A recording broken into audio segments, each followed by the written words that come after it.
No, এ কি হলো? আমার তো সব চুল পড়ে গেল। হাল্ক, তোমরা কি আমাকে সাহায্য করবে? তোমরা হাসছো কেন? ওকে, আমাকে সাহায্য করো। ওকে, আমরা তোমাকে সাহায্য করছি।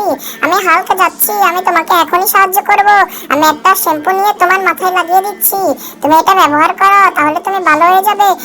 হাল্ক, তুমি আমার কি করলে? আজকে তো তোমাকে শেষ করে ফেলবো, ধ্বংস করে ফেলবো সব। আমি তোমাকে মেরেই ফেলবো।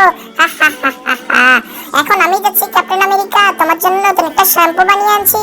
নাও, এই শ্যাম্পুটা নাও, মাথায় লাগাও, তাহলে দেখবে তোমার ভালো হয়ে যাবে। কি করলে ক্যাপ্টেন আমেরিকা? আজকে তো তোমাকে মেরেই ফেলবো। ক্যাপ্টেন আমেরিকা আমাকে মেরে ফেললো। ও মাই গড, এখন তো আমাকে হেল্প করতে হবে। আমি হচ্ছি স্পাইডারম্যান। স্পাইডারম্যান চলে এসেছে। সবাইকে স্পাইডারম্যানের জন্য সাবস্ক্রাইব করে দাও। তোমরা যদি স্পাইডারম্যানকে ভালোবেসে থাকো, স্পাইডারম্যান যাচ্ছে, নতুন একটা ডায়মন্ড নিয়ে আসছে। আজকে ওকে সাহায্য করব। হ্যাঁ, করে দিয়েছি। ওর মাথা থেকে সব চুল আবার চলে এসেছে। সবাই সাবস্ক্রাইব করে পাশে থাকো।